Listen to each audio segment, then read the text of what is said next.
Hello साथियों, जय भीम, नमो बुद्धाय। साथियों, जैसा कि हमने पिछले वीडियो में बताया है, आज हम एक ऐसे महान नायिका जो बहुजन महापुरुष हुई हैं उनके विषय पे चर्चा करेंगे।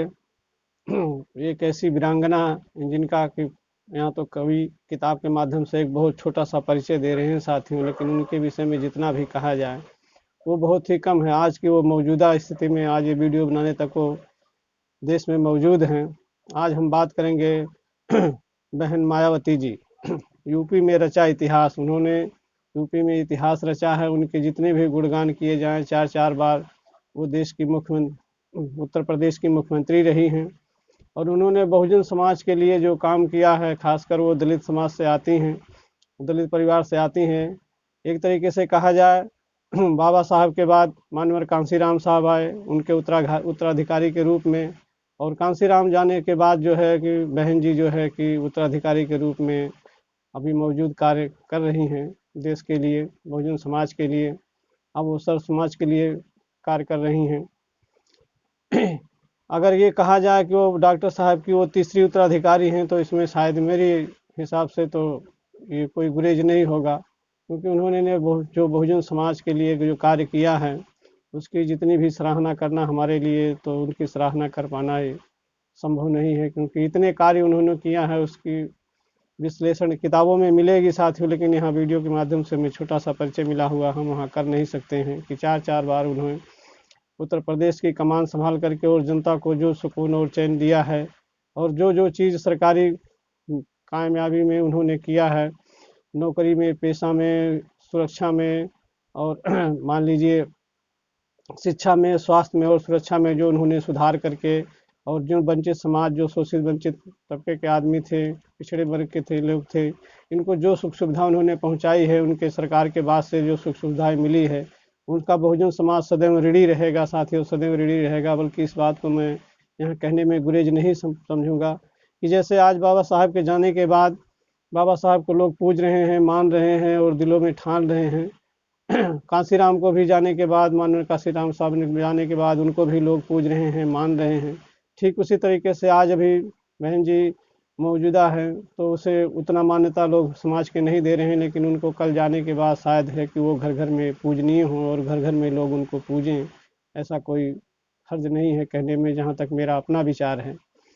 साथियों, बहन जी ने काम ही ऐसे किए हुए हैं कि उनके काम का अगर लेखा उठा करके देखा जाए तो आज के देश आज़ाद होने के आज करीब 70-72 साल, 73-74 साल हो रहे हैं, लेकिन ना ही इसके पहले, इनके पहले कोई मुख्यमंत्री किया है, और आगे भी ऐसा संभव कोई आसार दिख नहीं रहा है। लेकिन भविष्य की कौन जाने, इसका कोई निर्णय नहीं लिया जा सकता है। लेकिन इनके कार्यों जो इन्होंने उल्लेख कार्य किए हैं, शायद ही कोई मंत्री ऐसा करके दिखाएगा। अब वो आज पूरे देश में सर्व समाज के लिए काम कर रही हैं साथियों, बहुत अच्छे की बात है, बहुत सराहनीय है। लेकिन उनके द्वारा जो काम किया हुआ है दलित समाज के ऊपर, ठीक जैसे बाबा साहब को हमारी पीढ़ी दर पीढ़ी नहीं भुला सकती है, ठीक उसी तरीके से मानवर कांसीराम साहब को और बहन जी को भी हमारी पीढ़ी दर पीढ़ी नहीं भुला सकती है कि उन्होंने क्या हमारे समाज को दिया है, और क्या उन्होंने पूरा जीवन ही अपना शादी ब्याह ना करते हुए, ना अपना घर परिवार बसाते हुए, बल्कि अपना माँ बाप से अपना घर बार छोड़ करके अलग रह करके और एक एक अकेली ज़िंदगी बसर करते हुए उन्होंने पूरा जीवन समाज को न्यौछावर कर दिया है। ये एक अपने आप में एक स्त्री के लिए एक बहुत ही असह्य काम है, बहुत ही वर्णनीय और योगनीय काम है। ये हर कोई नहीं कर सकता है कि देश और विदेशों में भी उनके नाम की चर्चा है साथियों। धन्य है बहन जी, उनका वर्णन अकथनीय है। मैं तो यहाँ छोटे से वीडियो में सभी को नहीं बता सकता, लेकिन कभी यहाँ छोटे से परिचय दे रहे हैं किताब के माध्यम से, वो मैं आप तक पहुँचाऊँगा। लेकिन धन्य है बहन जी, उन्होंने दलित समाज से आने में और दलित समाज का जो उद्धार किया है, शायद ही इस तरीके से कोई नेता फिर दलित समाज को मिले या कार्य करे। वैसे तो देश में बहुत सारे हैं, लेकिन थोड़े समय जाने के बाद उन्होंने पर्यंत तो विमुख हो जाते हैं, पलट जाते हैं, लेकिन इन्होंने तो पूरा जीवन पर्यंत ही अपना बिता दिया, और बहुजन समाज की सेवा के लिए उनके जो जो कार्य किए वो सदा इतिहास में उल्लेखनीय रहेंगे साथियों। आगे कभी लिख रहे हैं, मायावती यूपी में रचा इतिहास। मायावती उसी साल पैदा हुई जिस साल बाबा साहेब डॉक्टर भीमराव अम्बेडकर का परिनिर्वाण हुआ। 15 जनवरी 1956 को मायावती ने इस दुनिया में आंखें खोली तो तकरीबन 11 महीने बाद 6 दिसंबर को बाबा साहेब ने आंखें मूंद ली। जैसे निश्चित हो गए हो कि चलो कोई जिम्मेदारी संभालने वाला आ गया है। आज के वक्त में बहुजन समाज पार्टी और कुमारी मायावती एक दूसरे के पूरक हैं। बहुजन समाज पार्टी के पिछले तकरीबन 3 दशकों के सफर पर नजर डालें तो ये जानने में ज़्यादा समय नहीं लगेगा कि बसपा के संस्थापक काशीराम की तरह ही मायावती पार्टी की उन्नति की प्रमुख वजह रही हैं। अब साथियों बता रहे हैं उनके जन्म के विषय में। जन्म 15 जनवरी 1956, स्थान नई दिल्ली, राजनीतिक दल बहुजन समाज पार्टी, अध्यक्ष पिता एवं माता प्रभुदास एवं रामरती। राजनीतिक उपलब्धि उत्तर प्रदेश की 23वीं, 24वीं, 32वीं, 30वीं और 32वीं मुख्यमंत्री। सन 1977 में जब दिल्ली के करोल बाग में रहकर कांसीराम अपने आंदोलन को आगे बढ़ा रहे थे तब उन्हें दिल्ली विश्वविद्यालय की एक छात्रा ने बहुत ही प्रभावित किया। लॉ फैकल्टी की 21 वर्षीय छात्रा अनुसूचित जाति के अधिकारों व सम्मान की लड़ाई की सोच वाली एक ऐसी युवा थी जिससे कांसीराम के आंदोलन को धार मिली। ये युवा छात्रा ही मायावती थी। तब मायावती सिविल सर्विस परीक्षा की तैयारी करती थी। कांसीराम जी ने मायावती को एक सपना दिया, पथ प्रदर्शन किया। सक्रिय रूप से आंदोलन में जुड़ने से पहले मायावती स्कूल टीचर थीं। 80 के दशक में जब वे आम अध्यापिका थीं तब भी वे अपनी शख्सियत के मुताबिक पूछा करती थीं, अगर हम हरिजन की औलाद हैं तो क्या गांधी शैतान की औलाद थे। अपने इसी तेज तर्रारी व खरी तेजाबी जुबान से जब उन्होंने वर्णवादी व्यवस्था को मनवादी कह कर हिंदी क्षेत्रों में लताड़ना शुरू किया तो वर्षों से दबे हुए दलित समाज ने उन्हें अपनी आवाज़ और अपने लिए युद्धरत एक सिपाही पाया।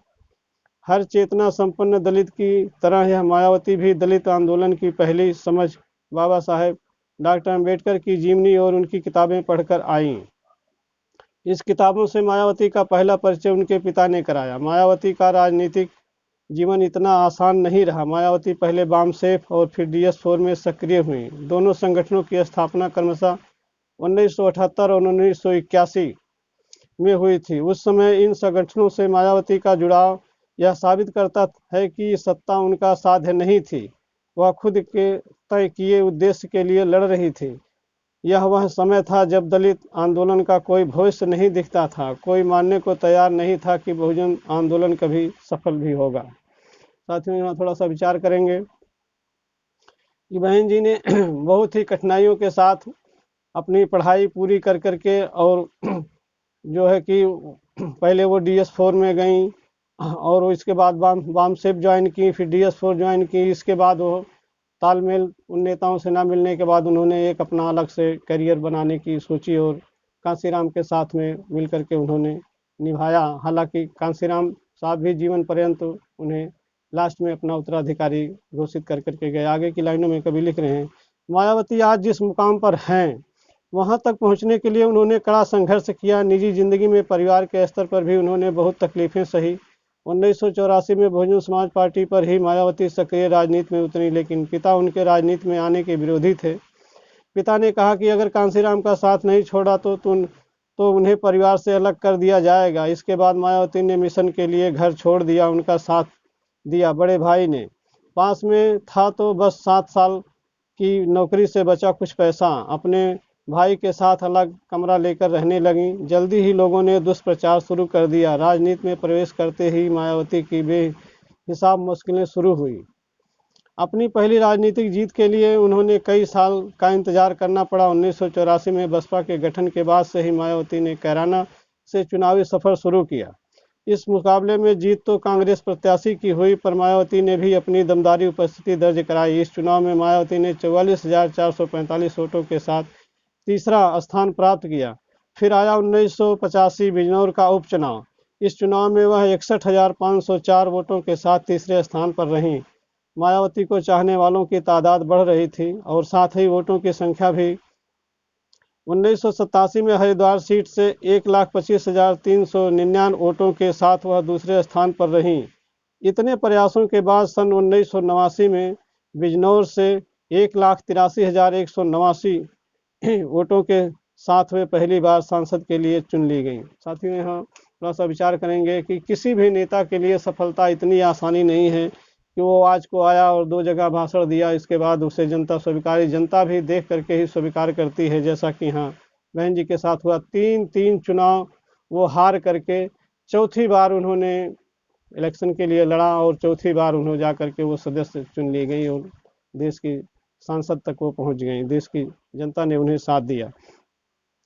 1995 में भाजपा के साथ हुए समझौते के तहत मायावती पहली दलित महिला मुख्यमंत्री बन गई। यह देश के अलावा देश के बाहर के लोगों के लिए भी एक अचंभे की बात थी। यह वह वक्त था जब मायावती विश्व के फलक पर अचानक एक कद्दावर नेता के रूप में उभरी थी।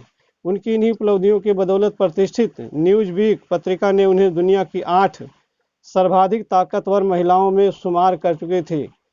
मुख्यमंत्री पद का संभालने के बाद उन्होंने बहुजन नायकों और बहुजन हितों पर खासा ध्यान दिया। मायावती ने अम्बेडकर ग्राम योजना लाकर अनुसूचित जाति और बहुल्य गांव में सरकारी निवेश को बढ़ा दिया। थानों में दलित अधिकारियों की नियुक्ति कर दलित उत्पीड़न पर रोक लगा दी। वह बहुजन समाज के महापुरुषों के नाम पर नए जिले घोषित कर दलितों को मोह लिया। तब से ही दलित के साथ ही पिछड़े वर्ग में भी मायावती का खासा प्रभाव रहा। साथियों, यहाँ मायावती थोड़े से उनके कामों का उल्लेख किया जा रहा है कि उन्होंने नए जिले बनाए और दलित महापुरुषों के नाम पे बनाए, जिससे दलित में उनकी अच्छी पकड़ हो गई, दलित उन्हें दिल से चाहने लगे, ऐसा कवि का कहना है, यहाँ लिख रहे हैं। लेकिन किन किन कठिनाइयों का मायावती जी को बहन जी को सामना करना पड़ा है, ये तो सिर्फ वही बयां कर सकती हैं। थोड़ा सा परिचय यहाँ दे रहे हैं आगे। इस बीच समाजवादी पार्टी और बसपा के चढ़ते कदम से इतनी बौखला गई कि उसके नेताओं ने मायावती पर हमला कर दिया। इस हमले में अपने वफादार नेताओं और शुभचिंतक करीबियों की वजह से मायावती बाल बाल बची। 2007 में पहली बार बसपा की पूर्ण बहुमत की सरकार बनी। यह सब मायावती की बेहतरीन राजनीतिक सूझबूझ का ही नतीजा था। नोएडा से शुरू होकर आगरा जाने वाला ताज एक्सप्रेसवे और बुद्धा इंटरनेशनल सर्किट मायावती के मुख्यमंत्री काल की एक ऐसी उपलब्धि है जिसके बारे में उनके राजनीतिक प्रतिद्वंदी सोच भी नहीं सकते हैं। उन्होंने इतना आगे चल करके सोच उनकी थी कि और दूसरे नेता के मन में ये विचार ही नहीं हो सकता है कि देश की उन्नति के लिए कौन सा कार्य होगा, अच्छा होगा और कौन सा नहीं होगा। उन्होंने ऐसे कार्य करके दिए हैं कि जिनका इतिहास याद करेगा कि इन्होंने ये किसी के द्वारा ऐसा किया हो गया। तो तब तक किसी की वहाँ सोच नहीं थी, जहाँ तक कि मायावती ने सोच करके और वो करके दिखा दिया। साथियों, आगे आगे फिर कवि लिख रहे हैं, प्रशासक के रूप में बहन जी का तेवर हमेशा उग्र रहा है और उन्होंने समझौता नहीं किया। उत्तर प्रदेश के एक चर्चित किसान नेता महेंद्र सिंह टिकैत द्वारा एक जनसभा में, जिसमें अजीत सिंह भी मौजूद थे, मायावती को गालियां दी गई। बहन जी ने टिकैत की गिरफ्तारी का आदेश दिया। टिकैत बिजनौर से मजबूत आधार वाले अपने गांव रिसौली मुजफ्फरनगर लौट आया। गांव की घेराबंदी कर दी गई, पानी बिजली काट दी गई। अंत में बड़बोला टिकैत अपनी औकात में आ गया। उसने गिड़गिड़ाते हुए मुख्यमंत्री मायावती से माफ़ी मांगी और उसको गिरफ्तार कर लिया गया। वहीं मुलायम सिंह यादव को पटकनी देकर तब सत्ता में पहुंची मायावती ने यूपी के बड़े बड़े गुंडों को सलाखों के पीछे पहुंचा दिया। कई अंडरग्राउंड हो गए। सख्त प्रशासन के लिए विपक्षी भी उनका लोहा मानते हैं। चाहे किसी जाति या धर्म का व्यक्ति हो, प्रदेश की आम जनता ने बसपा शासन में हमेशा सुरक्षित महसूस किया। बहुजन नायकों के सम्मान को लेकर भी मायावती हमेशा सचेत रहीं। यह तब देखने को मिला जब 2007 में उन्होंने लखनऊ के अम्बेडकर पार्क के रखरखाव में कोताही बरतने के कारण कुछ अधिकारियों को निलंबित कर दिया। मायावती का पूरा ध्यान दलितों के हित साधने में रहा है। साथियों, यहाँ तो एक छोटी सी घटना महेंद्र सिंह टिकैत के विषय में परिचय दे करके वो दे रही हैं और उनके ऊपर एक जीवन में बहुत विशाल घटना घटी हुई थी कि जो कि उनके साथ गेस्ट हाउस कांड के नाम से जाना जाता है। लेकिन मायावती को भी जनता ने अपने खुशी में आकर के उन्हें एक आयरन लेडी का नाम दिया हुआ है, बल्कि कहें कि वो भी देखा जाए ध्यान से तो एक लोहा स्त्री के रूप में वो कायम भी रही हैं और बहुत ही दुख मुसीबतों की सामना करते हुए फिर भी उन्होंने देश के लिए बहुजन समाज के लिए, खासकर दलित वर्ग के लिए जो काम किया है वो उसकी बेमिसाल है। साथियों, उनके ऊपर बहुत सी किताबें भी लिखी गई हैं, लोगों ने फिल्में भी बना दिए हैं, लेकिन फिर भी उनकी सराहना का कोई लेख नहीं है। और अभी जब तक वो हैं, शायद ये जनता आस लगाए बैठी हुई है, हो सकता है कि हमारे बहुजन समाज के लिए या पूरे देश के लिए कुछ वो नया करके जाएं और दिखाएं अपनी मजबूती का एहसास कराएं जनता को, ताकि जो उन्हें पीढ़ी दर पीढ़ी हमारा बहुजन समाज याद करता रहेगा। साथियों, लास्ट की लाइनों में यहाँ कवि दे रहे हैं, अपने राजनीतिक गुरु, सचेतक और बसपा के संस्थापक माननीय कांशीराम जी के गुजरने के बाद मायावती जी को झटका लगा। जाति और मजहब की बेड़ियां तोड़ते हुए मायावती ने अपनी पकड़ समाज के हर वर्ग में बनाई है। वह उत्तर प्रदेश की पहली ऐसी नेता हैं जिन्होंने नौकरशाहों को बताया कि वे मालिक नहीं जनसेवक हैं।